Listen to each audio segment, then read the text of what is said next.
आत्मानुशासनमहं वक्षे मोक्षाय भाव्यानाम्।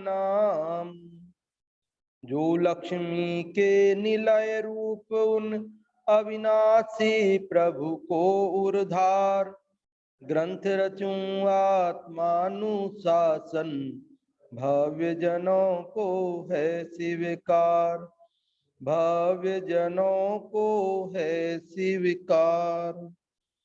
यह आत्मानुशासन नामक ग्रंथराज है। इसकी रचना आज से 1300 वर्ष पूर्व लगभग आचार्य गुणभद्र देव द्वारा संस्कृत भाषा में की गई है और इसमें 270 श्लोक हैं। उन 270 श्लोकों में से हम 262 श्लोक पढ़ चुके हैं और आज हम 263 नंबर का श्लोक पढ़ेंगे। इस 263वें श्लोक में क्या बात कह रहे हैं आचार्य गुणभद्र देव? पहले इस श्लोक को पढ़ते हैं। ये श्लोक शिखरिणी छंद में लिखा गया है। शिखरिणी छंद कैसे है कि महावीराष्टक की तरह। यदि ये चैतन्य मुकुर इव भावाश्चिदचिता, उसी प्रकार बोलना है इसको। सुखम दुखम वास्या दिह विहित कर्मोदय वशात्, कुतः प्रीतिस्ताप कुत इति विकल्पाद्यदि भवेत्, उषासीनस्तस्य प्रगलति पुराणं नहि नवम्, समास्कन्दत्येष स्फुरति सुविदग्धो मणिरिव, पूर्वोपार्जित कर्मोदय से सुख दुख दोनों होते हैं, क्यों प्रीति क्यों खेद सत्पुरुष यह विचार ही करते हैं, उदासीन उन सत्पुरुषों के पूर्व कर्म खिर जाते हैं, नए नहीं बंधते मणि सम वे सदा प्रकाशित होते हैं। इस श्लोक में आचार्य गुणभद्र देव ये कहते हैं कि देखो, कर्म के उदय में जीव जब उदासीन हो जाता है, अर्थात न राग करता है और न द्वेष करता है, तो उसे नवीन कर्म का बंधन नहीं होता। कि पुराने कर्म का उदय और फिर हम उसमें नए कर्म बांध लें, फिर उसका उदय, फिर हम फिर नए कर्म बांध लें, फिर उसका उदय, फिर नए कर्म बांध लें, तो ऐसे तो कभी भी मुक्ति होगी ही नहीं। क्या करें कि नए कर्म नहीं बंधे? तो आचार्य गुणभद्र देव कह रहे कि देखो, पूर्व कर्म के उदय में यदि आप क्या नहीं करोगे, राग द्वेष नहीं करोगे, प्रीति और अप्रीति नहीं करोगे, प्रसन्नता और खेद नहीं करोगे, हर्ष और विषाद नहीं करोगे। पुण्य के उदय में हर्ष और पाप के उदय में विषाद करोगे तो नए कर्म बंधेंगे, और यदि नहीं करोगे तो नए कर्म नहीं बंधेंगे। यदि हम चाहते हैं कि नए कर्म नहीं बंधे तो हमें क्या करना होगा कि हमें पुण्य और पाप के उदय में हर्ष और विषाद नहीं करना होगा। ये बात इसमें कह रहे हैं। देखो, सुखम दुखम वा, सुख अथवा दुख स्यात्, होते हैं। सबके ही जीवन में सुख और दुख, तो संसार में कौन है ऐसा जिसके जीवन में सुख या दुख नहीं आता? सुख दुख या संसार में सबका हु के होए, और ज्ञानी काटे ज्ञान सो मूर्ख काटे रोए। इस संसार में सुख और दुख अर्थात पुण्य का उदय और पाप का उदय सबके ही आता है। राजाओं के भी पाप का उदय आता है और गरीबों के भी पुण्य का उदय आता है। यहाँ क्योंकि कल बताया था ना आपको कि भाई अकेला पुण्य तो बंधता नहीं है और अकेला पाप भी निरंतर अंतर्मुहूर्त से ज्यादा बंधता नहीं है। उपयोग अंतर्मुहूर्त में बदलता ही बदलता है, इसलिए पुण्य और पाप दोनों ही बंधते हैं, तो दोनों ही उदय में आते हैं। तो दोनों के उदय में सुख दुख की अनुभूति जगत में सभी को होती है। इसलिए कह रहे सुखम दुखम वा स्यात्, सुख और दुख दोनों होते हैं। यह मतलब श्लोक में कैसे होते हैं, क्यों होते हैं, तो कहते हैं विहित कर्मोदय वसात। विहित मतलब किए गए कर्म के उदय के वश, हमने जो पूर्व में कर्म किए हैं ना, उन कर्म के उदय के कारण सुख और दुख होते हैं। मैंने जो सुख दुख कर्म किए हैं उनके उदय में मुझे होते हैं, आपने किए हैं उनके उदय में आपको होते हैं, और किसी अन्य ने किए हैं उसके उदय में उसे होते हैं। मेरे कर्म के उदय में आपको नहीं होते, आपके कर्म के उदय में मुझे नहीं होते, और किसी अन्य के कर्म के उदय में हमें नहीं होते, और हमारे कारण से किसी अन्य को नहीं होते। क्यों होते कर्म, तो कहते विहित कर्मोदय वसात, कर्म के उदय के वशीभूत होकर यह श्लोक में सुखम दुखम वा स्यात्, सुख अथवा दुख होते हैं। कुतः प्रीति ही, प्रीति मतलब हर्ष या राग, तो राग कुतः क्यों, क्यों राग करें हम, कुतः तापः, और क्यों पश्चाताप करें, क्यों खेद करें, क्यों दुखी हो, इति इस प्रकार विकल्पात, इस प्रकार के विकल्प से, उदासीन यदि भवेत, उदासीन यदि हो जाए, समझ में आ रहा है, विकल्पात यदि उदासीन भवेत, कि यदि ऐसे विकल्पों से क्या हो जाए, उदासीन हो जाए, मतलब ना तो वो प्रीति करे ना तो वो ताप करे। प्रीति मतलब राग और ताप मतलब द्वेष। पुण्य के उदय में वो राग न करे और पाप के उदय में वह द्वेष न करे।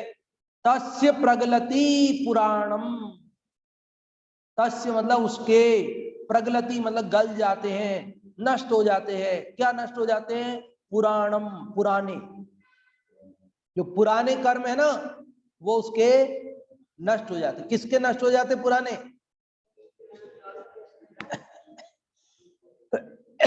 तो पुराने तो सबके ही नष्ट होते हैं, राग द्वेष करने वाले के भी पुराना तो उदय में आके खिल ही जाता है, कि पुराने तो सबके ही खिलते हैं। लेकिन इसकी खासियत यह है, न ही नवम समास्कंदति, न, पुराने तो खिल ही जाते हैं, लेकिन न मतलब नहीं, ही मतलब वास्तव में निश्चय से, खलु नवम मतलब नए कर्म, समास्कंदति एस, समास्कंदति मतलब आते, नहीं आते हैं, इसके नए कर्म नहीं आते। पुराने तो खिर ही जाते, वो सबके ही खिरते हैं, उसमें क्या है, जो राग द्वेष करते हैं उनके भी खिरते, जो नहीं करते उनके भी खिरते हैं। लेकिन इसके खास बात ये हुई कि इसके नए भी नहीं आते। एस सुविदग्धो मणिरिव स्फुरति, एस मतलब यह, सुविदग्ध मतलब विद्वान ज्ञानी, मणिरिव मणि की तरह, मणि इव मणि की तरह, स्फुरति स्फुरायमान होता है, प्रकाशमान होता है। समझ में आया अर्थ, फिर से बोलता हूं।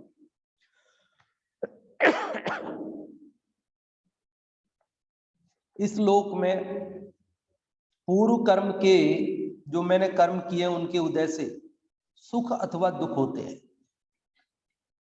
क्यों प्रीति की जाए, क्यों ताप पश्चाताप किया जाए, इस प्रकार विचार करके जो उदासीन हो जाता है उसके पुराने कर्म तो खिल जाते हैं और नए कर्म नहीं आते हैं। वह ज्ञानी सदा ही मणि की तरह प्रकाशित होता है। समझ में आ गई बात आप सबको?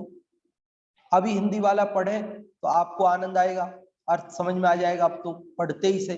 देखो, पूर्वोपार्जित कर्मोदय से सुख दुख दोनों होते हैं, क्यों प्रीति क्यों खेद सत्पुरुष यह विचार ही करते हैं।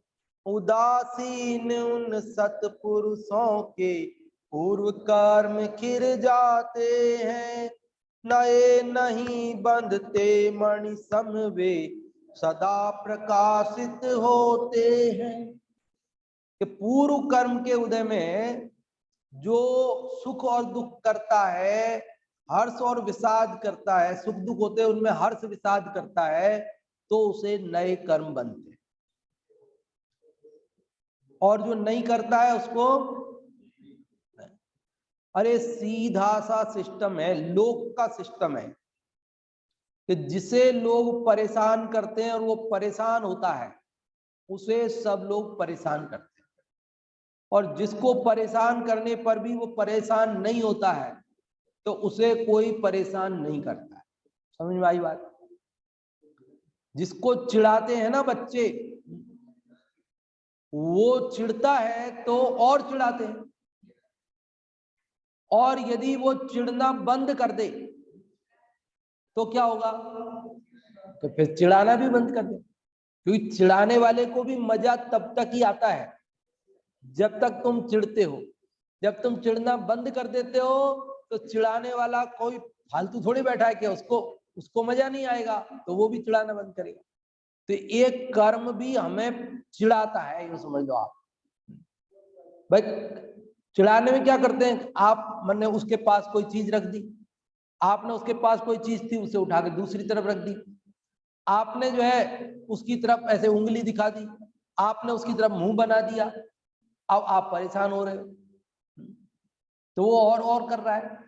कर्म भी क्या करता है कि हमारे को कोई इष्ट का वियोग, अनिष्ट का संयोग, कोई कुछ ऐसा ला देता है हमारे आसपास संयोग, और हम उसे देख देख कर सुखी दुखी होते रहते हैं, तो राग द्वेष करते रहते हैं, तो कर्म और मिलाता रहता है, और हमने उदासीन हो गए कि तुम कुछ ही आओ कुछ ही जाओ, हमें क्या।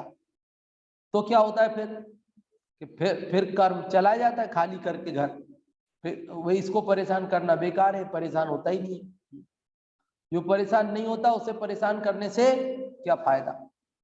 तो ऐसे ही यदि हमें कर्म की श्रृंखला का अभाव करना है, तो अनादि से श्रृंखला चल रही है कि पूर्व कर्म का उदय और नवीन कर्म का बंध, पूर्व कर्म का उदय नवीन कर्म का बंध, और अब ये श्रृंखला तोड़नी है हमें क्या करना है, तोड़नी है, ये परिपाटी बंद करनी, मोक्ष जाना है अपने को। तो क्या करें कि भैया जिस कारण से नया बंद होता है वो कारण दूर कर दो। नया भाई पुराना तो जो बांधा है तो वो तो उदय में आएगा, उसको तो कुछ कर नहीं सकते, पर पूर्व कर्म जो हमने बांध लिया है वो तो खिरेगा। तप द्वारा अविपाक निर्जरा करो, और नहीं तो सविपाक निर्जरा तो होनी ही है, तो वो तो उदय में तो आएगा, जो बंधा है वो तो खिरेगा। लेकिन नए कर्म को बांधने से हम रोक सकते हैं, और वो हमारे हाथ में। वो क्या है कि हम राग द्वेष करेंगे तो नए कर्म बंधेंगे, और राग द्वेष नहीं करेंगे तो नए कर्म, क्योंकि राग द्वेष से जीव बंधता है ना। जीव रागी बांधे कर्म को वैराग्यत मुक्ति लहे, और यह जिन प्रभु उपदेश है मत रक्त हो तू कर्म।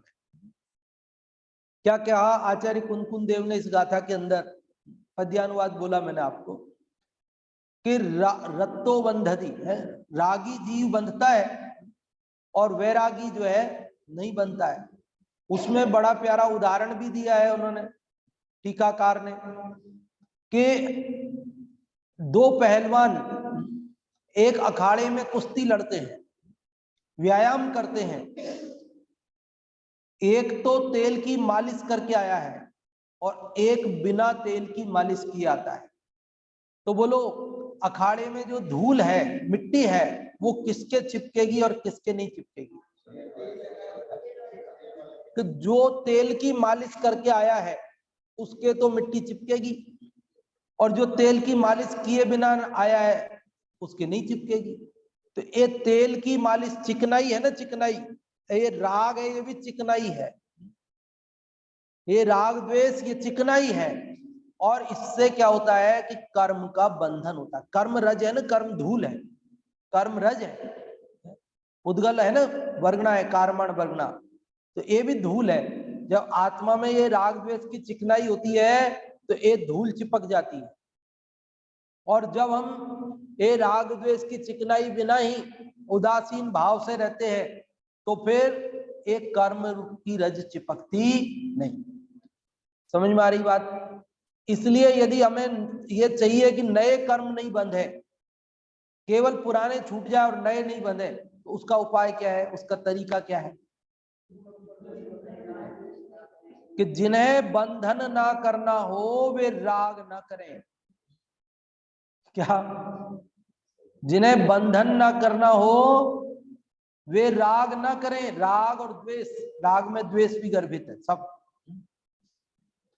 और इसी बात को दौलत राम जी ने छेड़ाला के अंदर हमें प्रेरणा देकर कहा। क्या कहा? पुण्य पाप फल माही हरख विल को मत भाई। क्या करे? कि पुण्य और पाप के फल में तुम हर्षित और विषाद मत करो। क्यों मत करो? क्योंकि नवीन कर्म बंधन होगा। यदि नवीन कर्म बंधन से बचना है तो हमको हर्ष विषाद नहीं करना। क्या हम हर्ष विषाद क्यों न करें? पुण्य का उदय है तो हर्षित तो होना पड़ेगा, पाप का उदय है तो विषाद करना पड़ेगा, क्यों नहीं करें? तो कहते यह पुद्गल पर्याय, ये तो पुद्गल की पर्याय है। पुण्य का उदय में क्या है? पुण्य का उदय है तो क्या है? पाप का उदय है तो क्या है? ये तो पुद्गलों का संयोग वियोग है ना। आत्मा का क्या होता है? आत्मा तो वही का वही रहता है, उसमें कोई गुण न घटता है न बढ़ता है। जो कुछ बदलाव आता है वो किस में आता है? पुद्गल में आता है, और पुद्गल में हूं नहीं।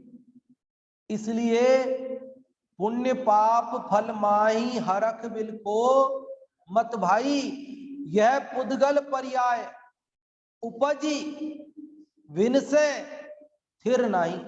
ये पुद्गल की पर्याय तो उत्पन्न होती है, हम हर्ष विषाद करते तब तक तो नष्ट हो जाती है। पुण्य के उदय में कोई सामग्री प्राप्त हुई, बालक को एक बैलून मिला, वो हर्षित हो रहा, खुश, और इतनी देर में तो फूट गया, अब वो रोने लगा।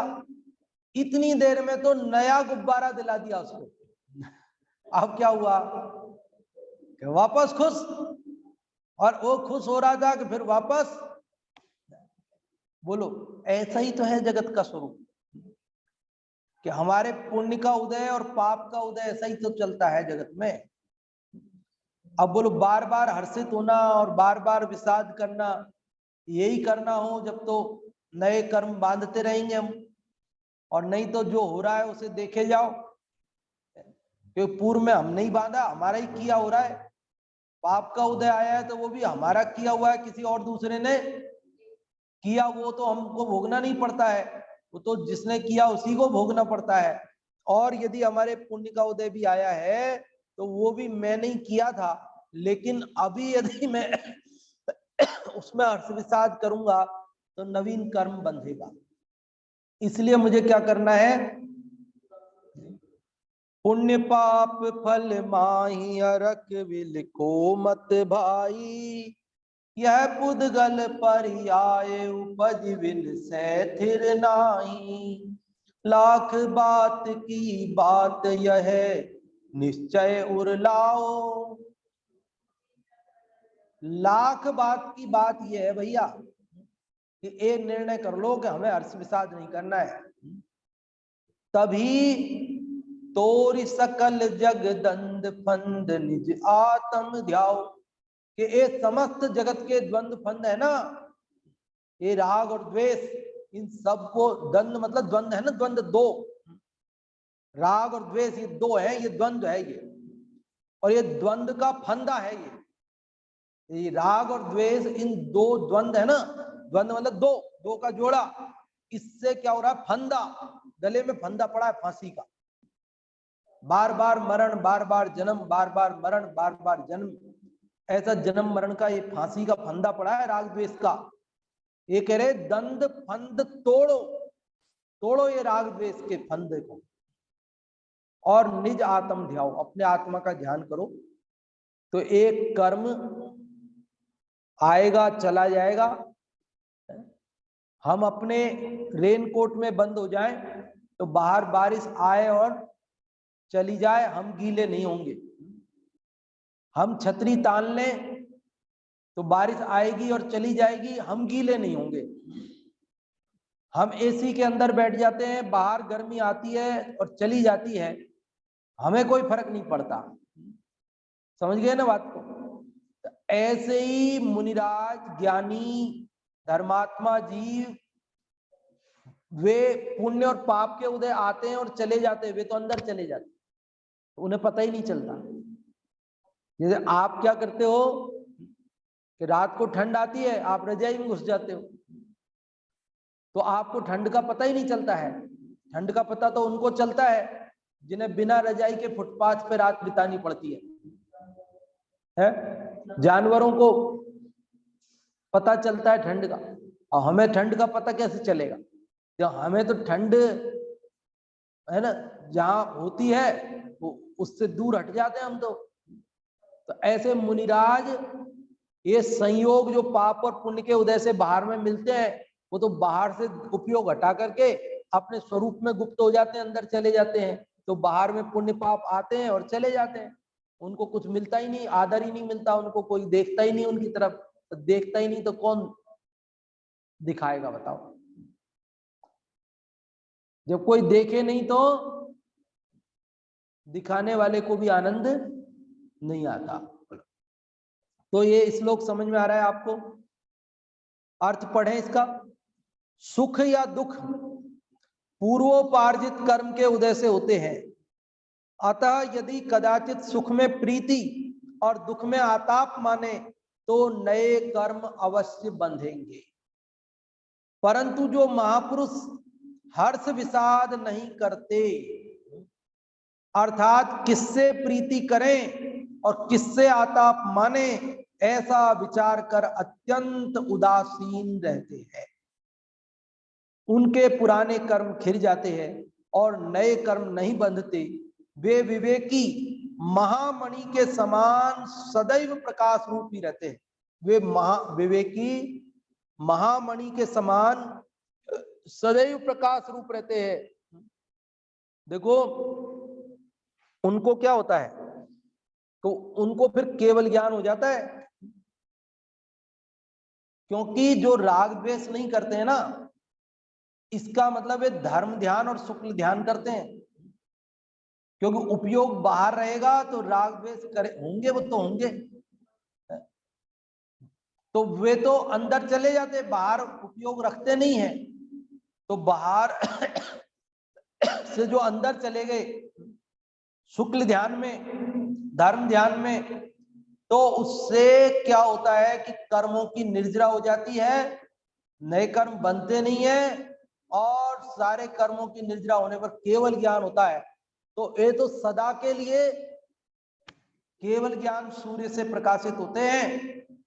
देखो सूरज होता है ना, सूरज वो केवल दिन में प्रकाशित होता है, और चंद्रमा केवल रात में प्रकाशित होता है, और दीपक वो तो कभी कभी प्रकाशित होता है, हमेशा थोड़ी कोई।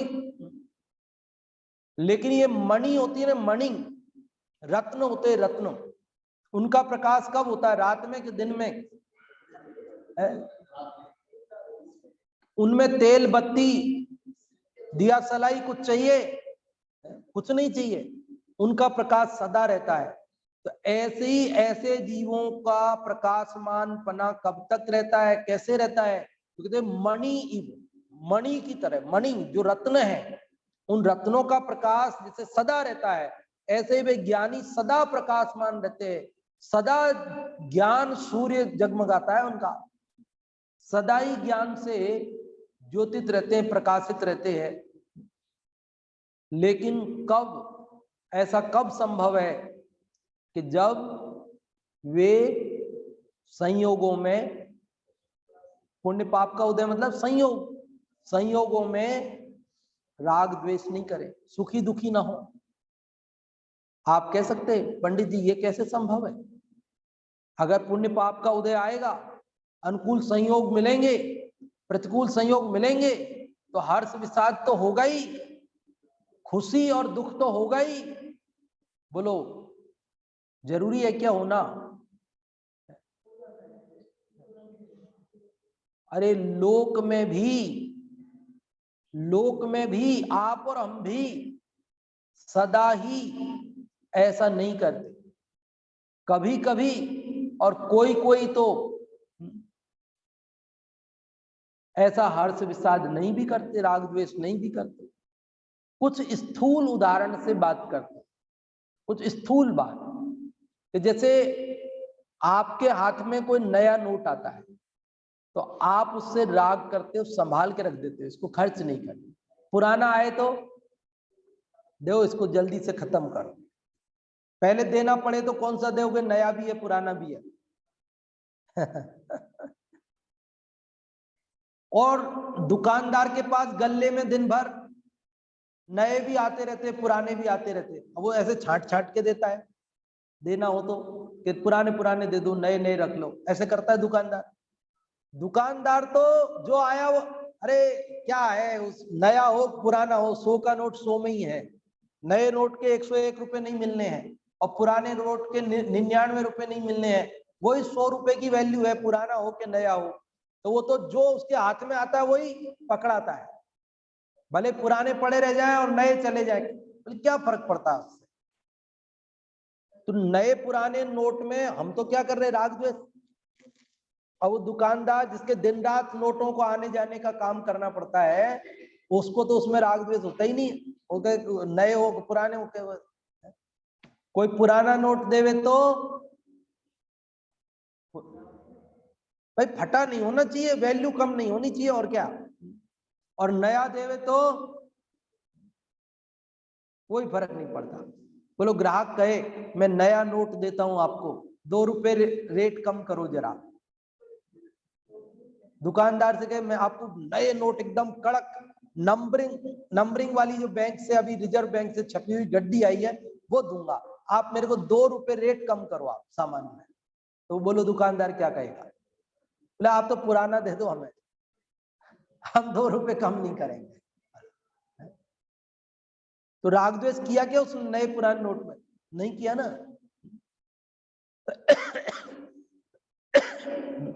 बोलो कपड़े की दुकान में कई सारे कपड़े दुकानदार खरीद के लाता है और बेचता है। अब उसकी दुकान में कई सारे कपड़े अच्छे भी आ जाते हैं, कभी कभी डिजाइन हल्की भी आ जाती है, कोई कलर बढ़िया आ जाते हैं, कभी कुछ आ जाता है।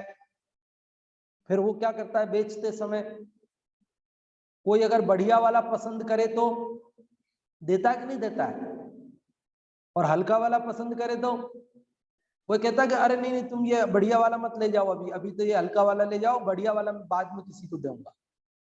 वो तो कह रहा है मेरे को सब देने हैं, बढ़िया भी देने हैं, बेकार भी देने, सब देने मेरे, तो जो आया है वो सब।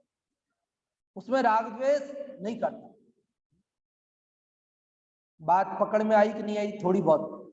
चलो, जो शमशान के पास रहते हैं, रोज ही वहां पर डेड बॉडी आती है शमशान में, बोलो कितने दुखी होते हैं। कई लोग तो शमशान में ही रहते हैं ना, उनकी ड्यूटी होती है साफ सफाई वगैरह, कई तरह के काम होते हैं, लकड़ी वगैरह की व्यवस्था करना वगैरह, तो वह डेड बॉडी आती रहती है, तो वो दुखी होते, रोते, बल्कि कदाचित कभी कभी तो खुश भी होते हैं, बिजनेस बढ़िया चल रहा। भाई डेड बॉडी आएंगी तो लकड़ियां बिकेंगी, तो काम मिलेगा, तो सफाई होगी तो पैसे मिलेंगे, और अगर मान लीजिए कोई आएगा ही नहीं तो ना तो सफाई का काम होगा, ना पैसे मिलेंगे, ना लकड़ियां बिकेंगी, ना तो कोई। बोलो आप अरे खुशी वाली बात आप स्वीकार ना भी करो कदाचित, लेकिन क्या दुख होता है उसको? वो दुखी होता है। कदाचित थोड़ा बहुत हर्ष विषाद दिखाई भी देवे, क्योंकि है ना हम लोग रागी द्वेषी प्राणी, इसलिए थोड़ा बहुत कदाचित दिखे, लेकिन वो वास्तव में हर्ष विषाद होता नहीं।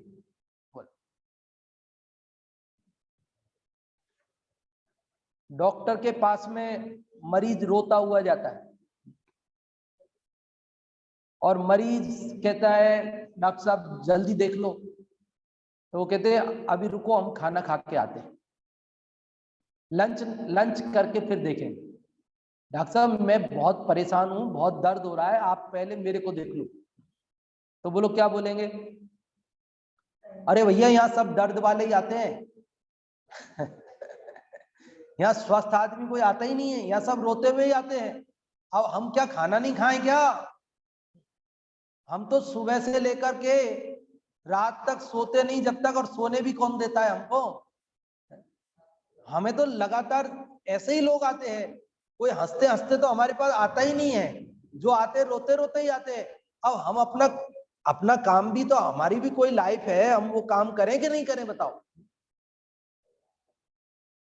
तो हर्ष विषाद राग द्वेष कभी कभी किसी किसी परिस्थिति में रागी द्वेषी जीवों को भी नहीं होते हुए या कम होते हुए नजर आते कि नहीं आते? और ठीक हो जाए तो मरीज, और मरीज अगर मर जाए तो क्या होता है बताओ? मरीज अगर ठीक होकर के चला जाए, मरीज मर जाए, मरीज का रोग बढ़ जाए, क्या होता है? रागी द्वेषी है इसलिए थोड़ा बहुत राग द्वेष कदाचित होवे भी, लेकिन ज्यादा हर्ष विषाद होता नहीं। वो कह रहे ये रोज का काम है भैया, यहाँ सब तरह के लोग आते हैं और सब तरह के काम होते हैं, हम क्या करें? किस किस के लिए रोएं और किस किस के लिए हंसें बताओ?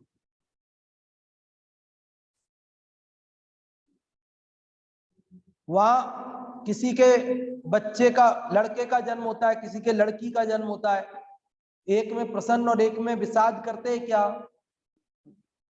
और किसी के जन्म सकुशल हो जाता है, किसी के मरण हो जाता है, तो दोनों स्थितियों में क्या? वो कहते भैया हमारा काम जो था हमने किया और जो होना था सो हुआ। वहां पर एकदम उदासीन हो जाते, दिन रात करते करते, दिन रात देखते देखते एक जैसी ऐसी स्थिति हो जाए। तो ज्ञानी जीव भी यदि अपने आत्मा के आश्रय से उदासीन हो जाएं, हर्ष विषाद न करें, तो इसमें क्या आश्चर्य?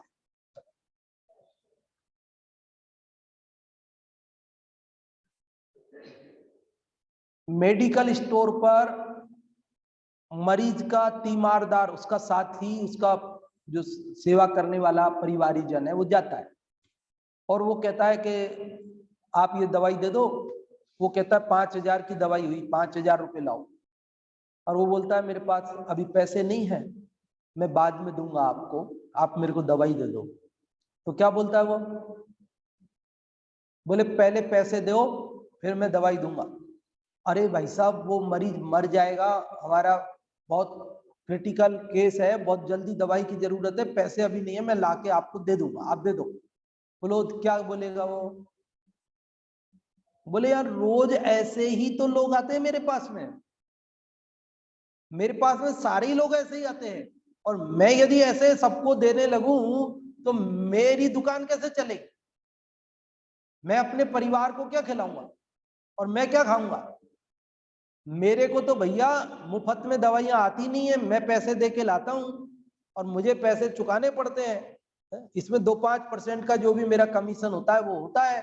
अब तुम जल्दी से पैसे दो और दवाई ले जाओ, और नहीं पैसे तो साइड में हो, दूसरे को लेने दो। दया आती है उसको, और आ भी जाए तो क्या करें समझ गए? तो थोड़ा बहुत राग द्वेष आपको यहाँ भी कम होता नजर आता है ना, किसी अन्य किसी के आश्रय से। लेकिन जिसको आत्मा का आश्रय है, ऐसे ज्ञानी जीवों को बाहर में संयोग आते हैं जाते हैं, वो कहते किसके लिए सुखी दुखी हो, ये तो आते और जाते रहते, ये तो आते जाते रहते, इनके लिए क्या सुखी दुखी होना? इसलिए वो उनसे दृष्टि हटा लेता है, उदासीन हो जाता है, और उदासीन होकर के वह उन कर्म बंधन से बच जाता है, नवीन कर्म बंधन से बच जाता है। भावार्थ पढ़ते हैं देखो। कर्म के उदय में हर्ष विषाद करने पर नए कर्म बंधते हैं। अब ये थ्योरी समझ लो, आप सिद्धांत समझ लो कि नए कर्म कब बनते हैं और नए कर्म कब नहीं बनते। नए कर्म क्या करने पर बनते हैं और क्या करने पर नए कर्म नहीं बनते हैं। अब हमको नए कर्म बांधना हो तो वो कर लो जिससे बनते हैं, और हमें नए कर्म नहीं बांधना हो तो वो करो जिससे नए कर्म नहीं बनते। बोलो, हमें कसौटी पकड़ा दी उन्होंने, तो कसौटी भैया देख लो इसमें। कर्म के उदय में हर्ष विषाद करने पर नए कर्म बनते हैं। जो हर्ष विषाद नहीं करते उन्हें नए कर्म नहीं बंधते और पूर्व कर्म फल देकर खिर जाते हैं। यह निश्चय है। निश्चय है मतलब बिल्कुल पक्की बात है, इसमें कोई संशय नहीं है। ये बात एकदम सच्ची है कि जो राग करता है, हर्ष विषाद करता है, उसको तो नए कर्म बनते, और जो हर्ष विषाद नहीं करता उसको नए कर्म नहीं बनते। तो अब निष्कर्ष क्या निकला कि यदि नए कर्म बांधने हो तो हर्ष विषाद करो, नए कर्म नहीं बांधना हो, मुक्ति पाना हो तो हर्ष विषाद मत करो। इतनी सी तो बात है। कठिन बात है ये कि सुनने समझने में आसान है, अप्लाई करने में भी आसान है। अगर कठिन होती तो अनंत जीव आज सिद्ध नहीं हुए होते। अनंत जीव सिद्ध हो चुके हैं ना, तो उन सब ने अप्लाई किया है इसको। कठिन कहाँ है कि पंडित जी हमें तो कठिन लगती है, तो कहते अनभ्यासे कठिना विद्या। अभ्यास नहीं होने से हर चीज कठिन लगती है, और अभ्यास होने के बाद सब चीज सरल लगने लगती है। हमने कभी राग द्वेष न करें ऐसा अभ्यास किया ही नहीं, हमें ऐसा अभ्यास है ही नहीं। हमें तो ऐसा अभ्यास पड़ा है कि कर्म का उदय जैसा आ जाए वैसा राग द्वेष करते हैं, हर्ष विषाद करते हैं। बोलो, साइकिल चलाना सीखते हैं तो आसान लगती है क्या? अरे बहुत मुश्किल काम है, देखो सामने नीचे पैडल चलने चाहिए, पैडल नहीं रुकने चाहिए, सामने से नजर नहीं हटनी चाहिए, और बिल्कुल संतुलन चाहिए। यदि दाईं ओर किया तो गिर जाएंगे, दाईं ओर, बाईं ओर किया तो बाईं ओर गिर जाएंगे, सामने से नजर हटी तो किसी से टकरा जाएंगे, और अगर पैर पैडल अगर छूट गए तो गाड़ी चलेगी नहीं, वैसे गिर जाएंगे। अब करें तो करें क्या, मुसीबत है। पहली बार सीखने वाले को तो बड़ा झंझट लगता है, लेकिन सीखने के बाद क्या होता है, दोनों हाथ छोड़ के फर्राटे से उड़ता है। दोनों हाथ छोड़ के आंख बंद करके घूमते हैं ना बच्चे गली गली में। तो ऐसे अनादि से हमें राग द्वेष करने की, हर्ष विषाद करने की आदत पड़ी है। इसलिए अब कह रहे हैं कि भाई राग द्वेष मत करो, हर्ष विषाद मत करो, तो हमें लग रहा है अरे राम ये तो कैसे होगा काम। लेकिन ये काम कोई कठिन काम नहीं है, थोड़े से अभ्यास से आसान हो जाता है। तो ये श्लोक आज हमने कौन से नंबर का पढ़ा? 263 नंबर का। इस 263वें श्लोक का क्या अर्थ, क्या भाव है, आप क्या समझे? आप में से जो भी बताना चाहते हैं, किसी भी एक जने को अवसर दिया जाएगा। जो भी आप में से बताना चाहते हैं ऑफलाइन वालों में से, वे बता सकते हैं। केवल एक जने को ये बताने का अवसर दिया जाएगा कि इस 263वें श्लोक में क्या बात बताई गई है, आप क्या समझे, आपको क्या बात अच्छी लगी। आप एक लाइन में, 2 लाइन में, 10 लाइन में, जैसा बताना चाहें बता सकते हैं। ऑनलाइन में तो वो आवाज जाएगी नहीं, इसलिए ऑनलाइन वालों की तो अभी दूसरी कक्षा चालू हो जाएगी, और अपन यहाँ ऑफलाइन वालों से ये उत्तर लेंगे। हाँ जी, कोई बताना चाहते हैं आप में से?